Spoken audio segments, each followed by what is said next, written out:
everyone, my name is Dakota or Doda, and welcome to the first video of our Proverbs series.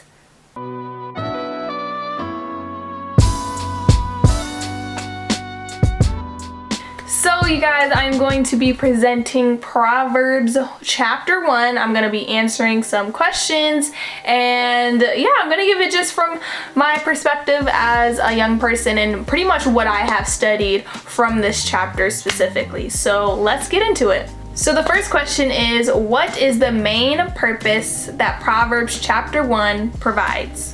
The main theme or purpose that Solomon provides in Proverbs chapter 1 is simply an introduction to the remainder of the book. Solomon tells us that having wisdom and instruction will help guide us and increase our overall understanding of life. He says this in the first 5 verses of chapter 1, saying that to know wisdom and instruction, to perceive the words of understanding, to receive the instruction of wisdom, justice, and judgment and equity, to give subtlety to the simple, to the young man knowledge and discretion.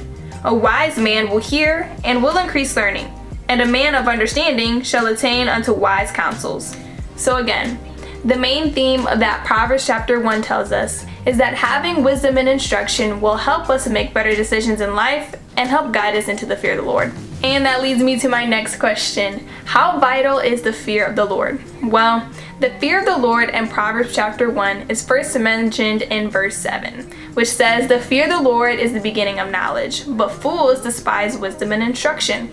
You may wonder, well, how does that correlate? What does the fear of the Lord have to do with despising wisdom and instruction? Well, let's first break down that first part. The word knowledge in the Hebrew, da'ath, actually means knowledge, knowing of me, knowledge of me. So to have the fear of the Lord is to start with knowing God or knowing of God. And the next part of this verse, wisdom in the Hebrew, chachma, which means wisdom in a greater and eminent sense to God. So when you despise wisdom or knowing God in a greater sense, you're despising knowledge, and that means that you lack the fear of the Lord. If you can just start with knowledge, knowing God, if you could just start with wisdom, knowing God in a greater sense, you have just scratched the surface in having the fear of the Lord, because it is just the beginning. Solomon mentions the cry of wisdom and says in verse 28 and 29, "Then shall they call upon me, but I will not answer. They shall seek me early, but they shall not find me. For that they hated knowledge and did not choose the fear of the Lord." So you cannot have wisdom and not knowledge. You cannot have the fear of the Lord and lack knowledge and wisdom. You cannot have one without the other. Wisdom cries out for this when she says that they hated knowledge and in turn chose not the fear of the Lord. So why is the fear of the Lord vital?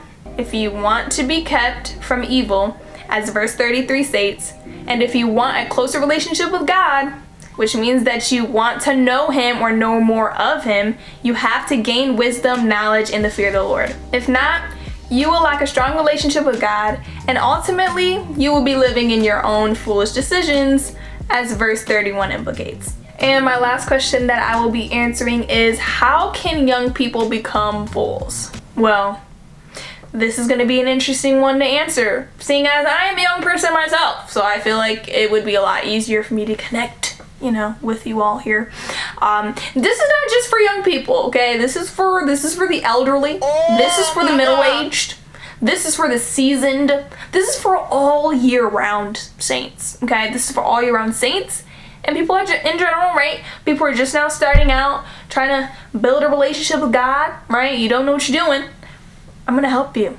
By God's grace and mercy, I'm going to help you. Okay, so to answer that question, I believe that I answered this in my last response, but again, if you don't have the fear of the Lord, wisdom, and knowledge, you will become a fool.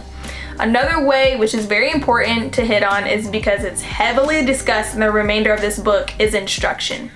Not receiving instruction, and that goes both ways. When you do not know how to receive instruction when it's given to you and you don't respond correctly, but also when you don't get instruction at all, like you don't get corrected whatsoever because you just, you know what I mean? You're not receiving it, you're not taking it. that's also an issue, and that's a big problem, and that's how a young person can become a fool, or anybody. The Bible says that instruction is like grace on our head and chains of gold around our neck.